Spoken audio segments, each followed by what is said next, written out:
Hello mga kapiks, ang aayusin natin ngayon ay etong window type aircon na habang tumatagal ay hindi na po lumalamig. At number 10 po ang lumalabas sa kanyang display. So, i-check na po natin kung ano nga bang problema kapag ganitong mga issue.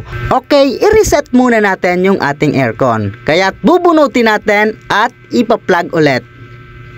At ayan pa rin yung problema natin. Nandyan pa rin yung number 10 sa ating display. So subukan po nating i-off at dito nalaman natin na gumagana yung compressor. Subukan ulit natin i-reset at i-plug ulit natin. At ayan, gumagana talaga yung compressor natin pero wala siyang hangin. Ibig sabihin, nagka-problema yung wiring natin papunta sa ating compressor. Kaya naman, tuloy-tuloy na siyang gumagana kahit naka-off habang naka-plug yung aircon natin. Ayan, bumabalik po talaga yung display natin sa number 10.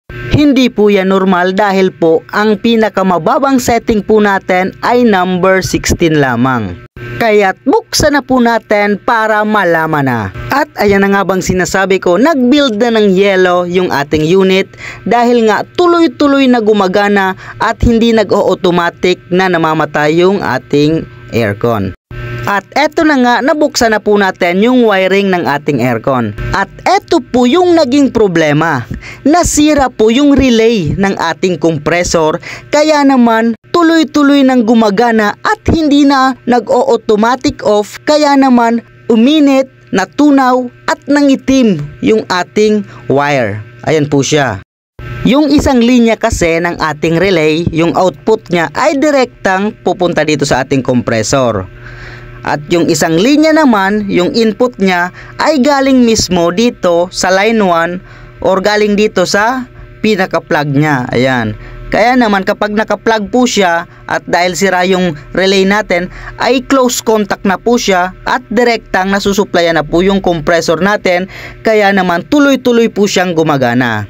Kaya tanggalin na po natin etong PCB at papalitan na po natin ng panibagong relay.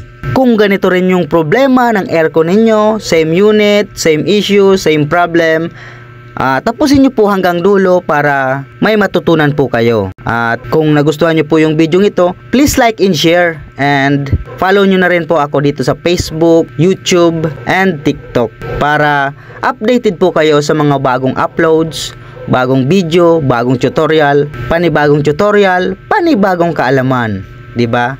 At dito nga tatanggalin na po natin yung sirang relay. Ayan. Tinatanggal na po natin dito yung soldering lead. Ayan. Dine-desolder na po natin para mabilis po natin matanggal yung relay.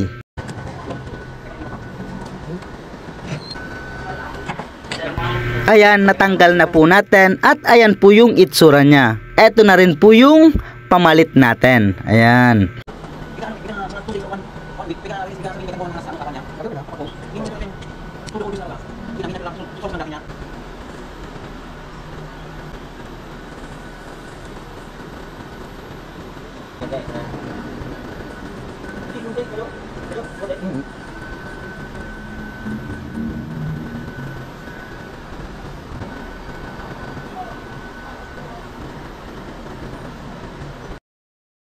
Ayan, okay na, naikabit na natin yung bagong relay.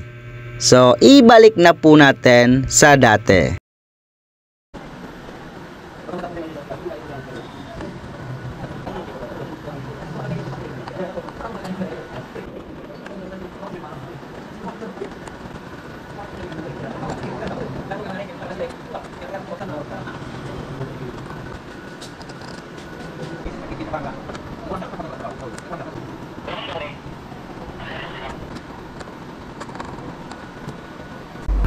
Okay, subukan na po natin.